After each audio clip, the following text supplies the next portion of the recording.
Before they rescheduled, the lady was like, would you like to come back? Like, go change and then come back? And I was like, no.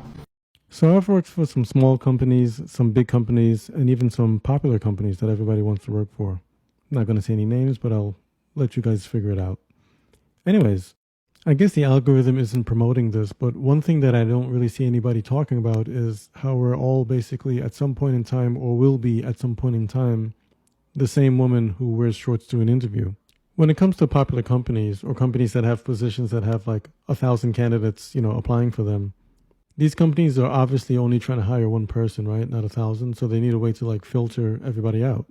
One easy way of doing that is by having the candidates jump through hoops, or what the candidates might perceive as jumping through hoops. So for example, you hear stories on TikTok all the time about companies that make candidates like do aptitude tests that are full-blown projects, or go through 10 rounds of interviews for months and things like that. Or even situations where they say, hey, we work 60 to 80 hours every week, and, it's not paid overtime, and we want you to show up 15 minutes early and clock in, but, you don't get compensated for that 15 minutes, and so on and so forth. At the end of the day, companies want to make money. So if they didn't have 1,000 candidates, or if it wasn't like a big popular company that everyone was trying to work for, I'm pretty sure they would be a little bit more lax on the requirements for what people were during interviews.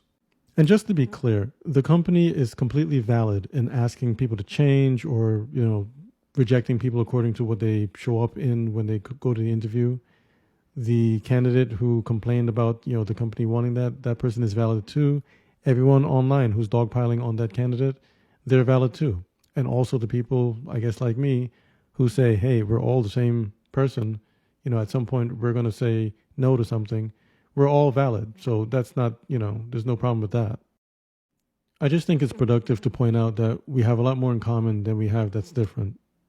Just to illustrate what I'm talking about here, I obviously have worked at some decent places and have, made some decent money, but this is what I look like when I put on a suit. So obviously I'll shave my face and I won't wear shades inside or anything like that. But I've had recruiters ask me if I'd be willing to entertain cutting my hair so that I can look more professional. And obviously I just told them no. And sometimes when I'm at these fancy companies and we go places, people see me and they see my hair and they say, oh, wow, I used to have hair like that too, but I cut mine for a job and I didn't even get the job. And I tell them, well, you shouldn't have cut your hair, man. Anyways, that's my time for today. I'll catch you guys next time. Take it easy.